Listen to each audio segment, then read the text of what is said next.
to the Germans from Russia experience. I am your host, Alisa Rodriguez, and I am here to inspire you to learn anything and everything about your own family heritage by providing information and sharing experiences and stories about a special group of people, the Germans from Russia. Hello, everyone. I'm Alisa, your host and creator. Today, I will be giving you some background information on who Germans from Russia are and how and why they went from Germany to Russia and beyond. Let's begin in the 1700s, 300 years ago. Germany was not the country we know of today. The Holy Roman Empire was ruling huge areas of land in Europe. There was a feudal structure of government where monarchs ruled all over the land. Under the monarchs were the nobles, and under the nobles were peasants and serfs. These peasants worked and lived on the land. They lived very difficult lives, and there was no room for advancement. In 1729, a German princess was born. She was named Sophia Augusta Frederica of Prussia, which is where Poland is now. She was born into the Lutheran faith, however, later was baptized in the Russian Orthodox Church as Catherine Alexeyevna, with the promise to marry the heir to the Russian throne. At just 16 years old, in 1745, she married the Grand Duke Peter. He then became Tsar, and she became Tsarina of Russia. She would become Catherine the Great. She was a strong ruler and suppressed several uprisings while she was on the throne. She expanded her lands and territory, but these lands were uninhabited. She created a renaissance of art and culture to enrich Russia. Arts and education were very important to her. She collected art throughout her life. Her personal collection of art can be seen today at the Hermitage Museum in St. Petersburg, Russia. There were several wars and battles for land going on all over Europe. Most significant was the 7 Years' War, which lasted from 1756 to 1763. Germany was a battleground, and when the dust settled, most Germans were in poverty. The fields and farms had been destroyed, and the government was a mess. By 1762, Catherine had overthrown her feeble-minded husband Peter and had him killed. Russia was recovering from war with the Ottomans, and the Volga area was barren. Catherine had an idea to populate her uninhabited lands in Russia along the Volga River.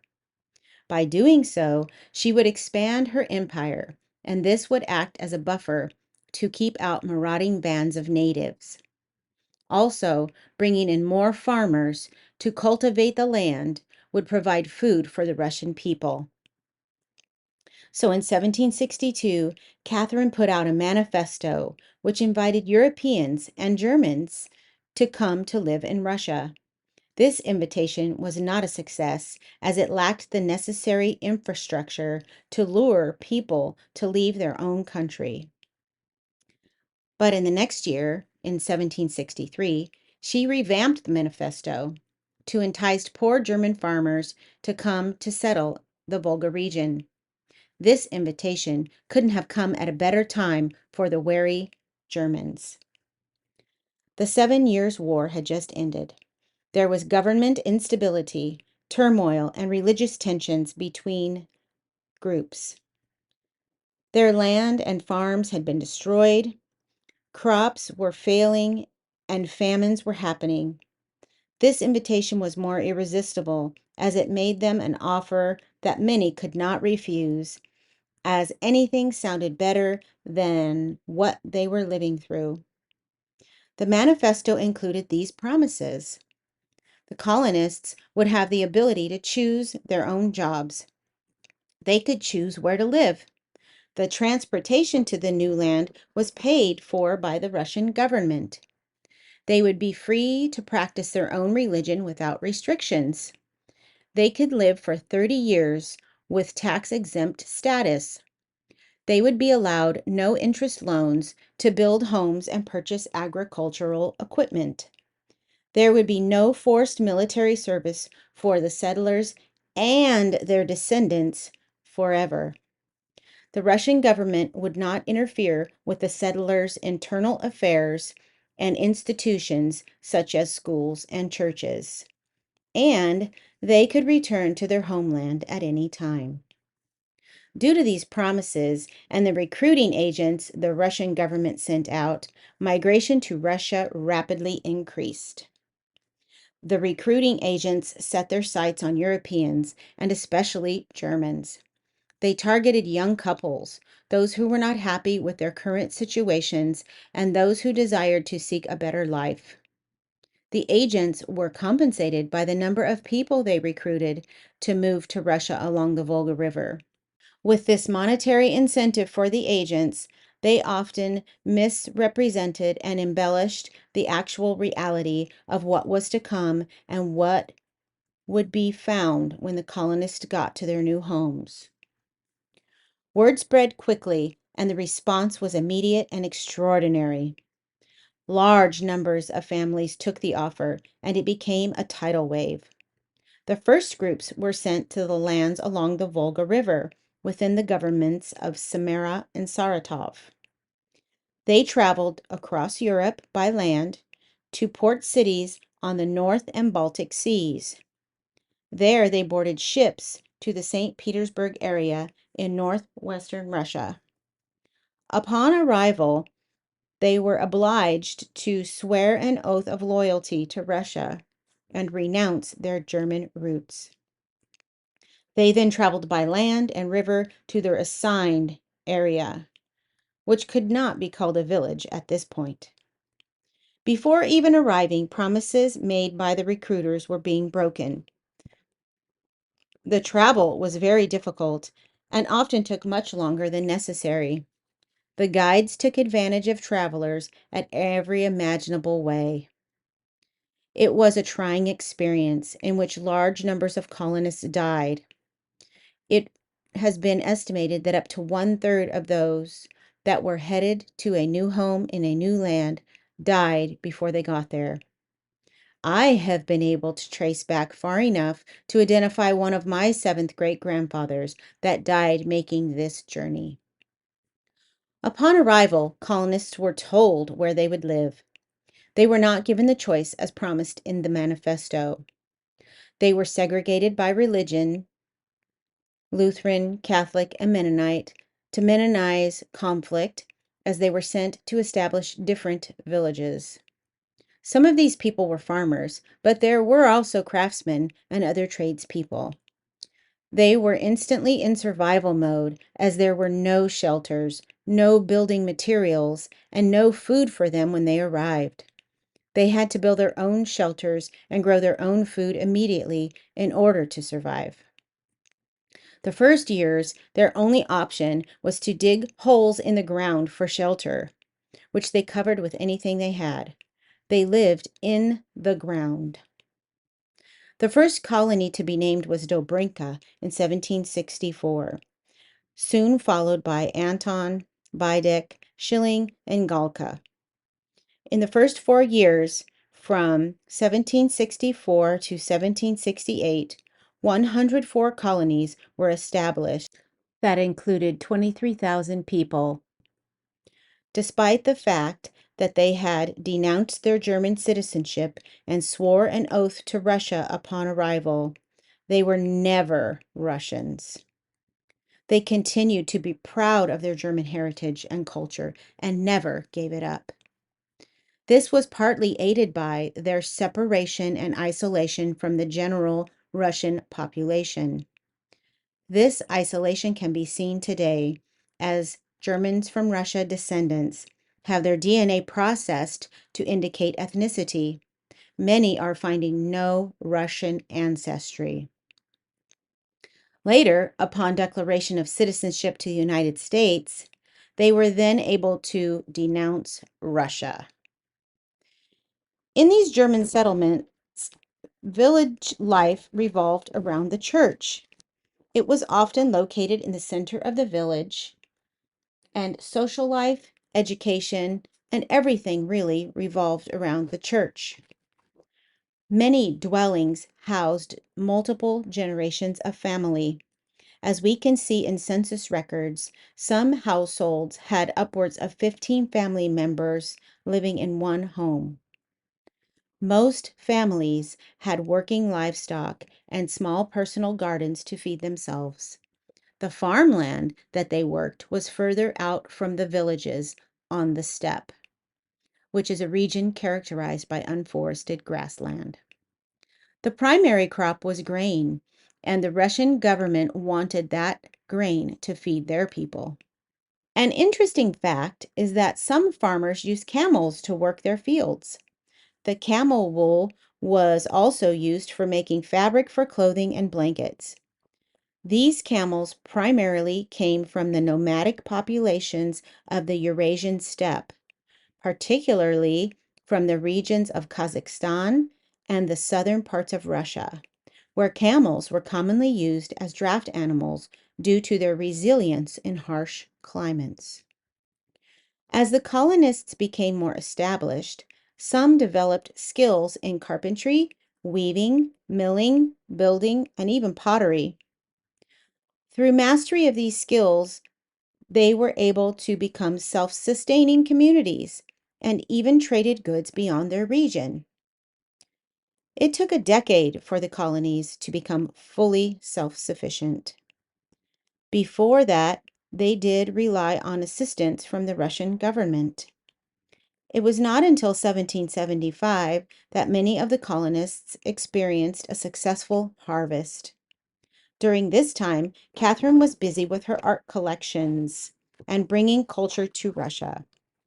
After 34 years on the throne, she died on November 17th, 1796. In 1804, Catherine's grandson, Alexander I, reissued her manifesto, inviting more Germans to newly acquired lands in the Black Sea region. Between 1804 and 1837, people came. This land is now Ukraine. So back to the Volga. By 1869, 250,000 Volga Germans were fully immersed in their own German traditions within Russia. Over time, as Catherine and now Alexander were long gone, the Russian citizens became frustrated with the special treatment these Germans were receiving, specifically being exempt from military service. The rights of the manifesto were being revoked. All privileges from the manifesto had been revoked by 1871. People began to look elsewhere for places to migrate to. Some went to Germany, some began leaving to the United States. The expanding Russification forced the use of the Russian language. It obstructed their self-direction of religion. It required students to be educated by Russian teachers in the Russian language. It diminished their self-governance and required compulsory military service. In the 1880s, the United States and Canada sent ambassadors to the Volga to entice immigrants. That became the second migration, and many began leaving Russia. Some headed west to the United States, Argentina, Brazil, and Canada. Some traveled eastward through China to leave Russia. Some returned to Germany. They walked, used wagons, and trains where available, their destinations being various European ports where they would board steamships to cross the Atlantic Ocean. There were several main ports of entry in the United States that included Castle Garden, Ellis Island, Boston, Baltimore, Philadelphia, Galveston, and New Orleans. Some arrived in Canadian ports, then crossed over to the United States or stayed in Canada. By 1914, at the start of World War I, 160 colonies had been established along both sides of the Volga River. There were also many daughter colonies created. Until the early 1920s, innovation and success in farming brought independence and stability, even through crop failures, as the industrious Germans recognized the importance of storing surplus grain to provide food in lean years. For over 125 years, they did not experience famine. The effects of 150 years of isolation were paramount. The Germans in Russia were physically and culturally isolated and failed to advance in comparison to the rest of Germany and Europe. Aside from business dealings, interactions between the Germans and Russians were very limited. There was a lack of secular schooling for youth.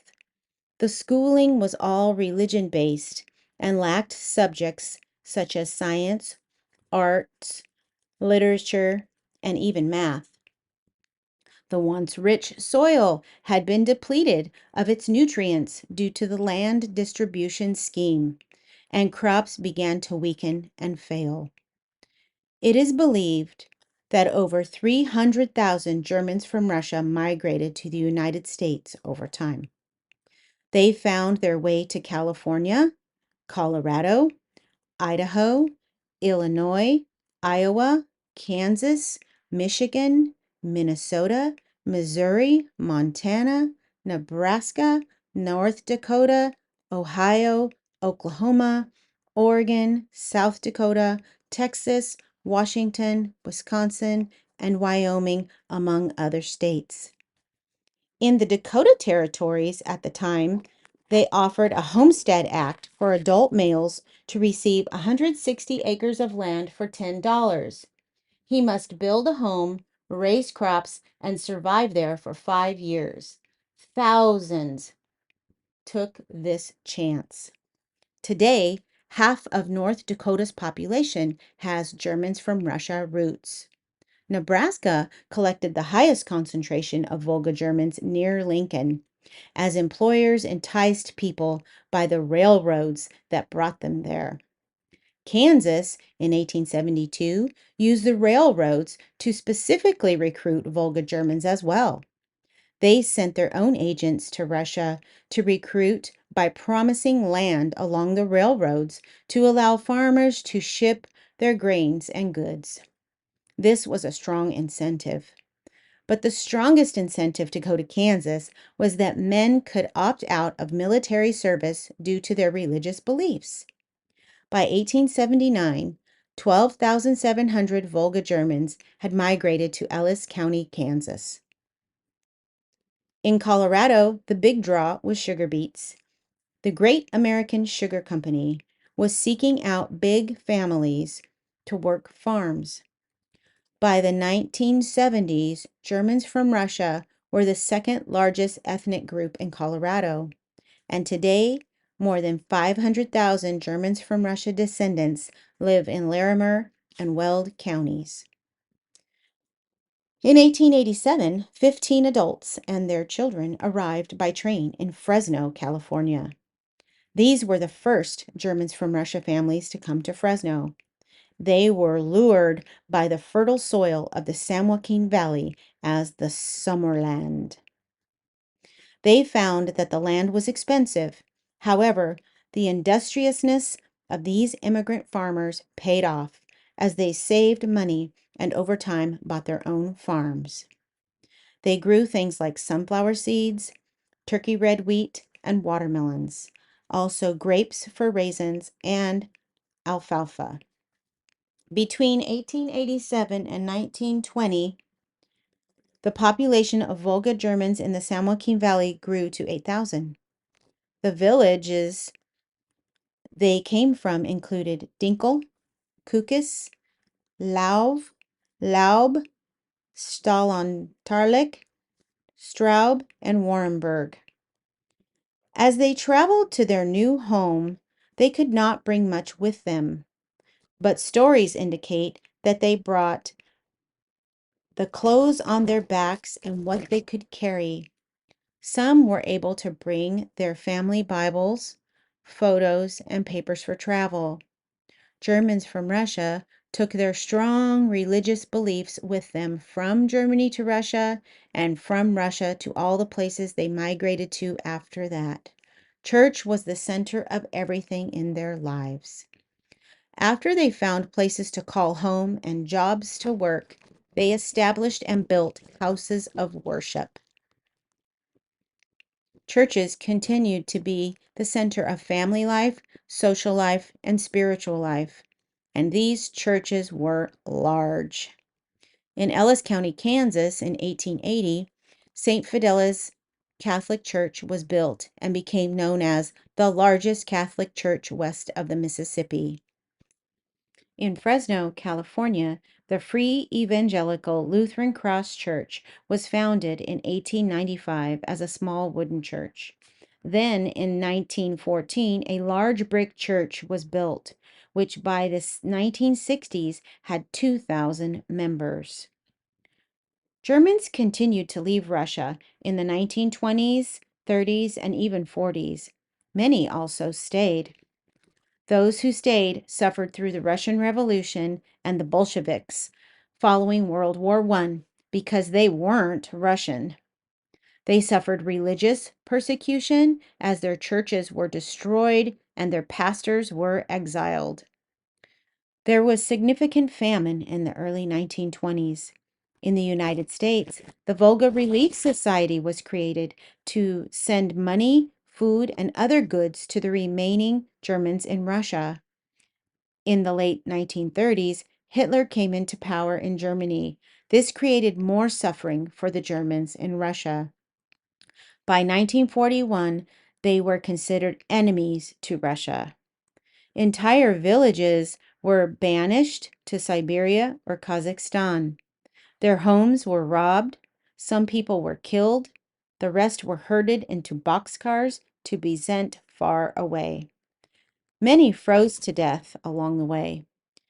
It is estimated that between the years of 1915 and 1949, about 1 million Germans in Russia perished under the last Russian Tsar, Nicholas II, and Lenin and Stalin.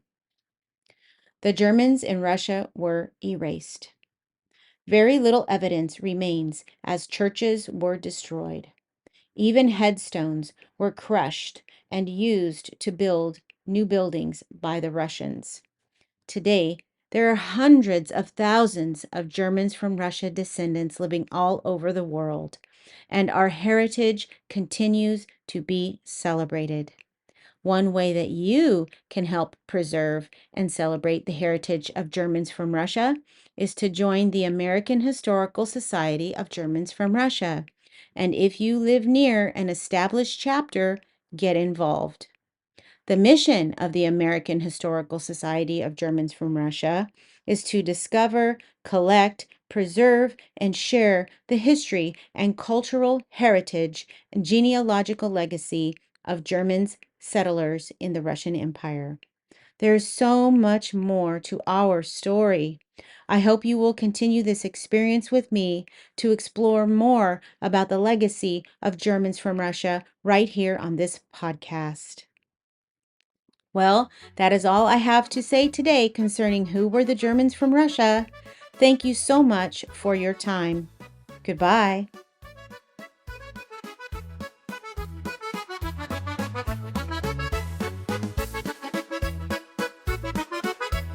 Thank you for listening to the Germans from Russia experience. I hope that something you heard today will inspire you to learn anything and everything you can about your ancestors.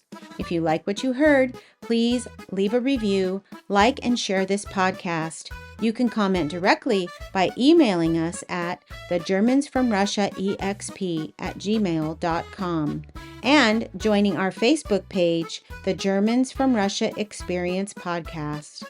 Please see our show notes for sources and website suggestions to begin or continue your discovery of your Germans from Russia roots. My artwork is by Matt Wall, and my producer is Annie Anderson.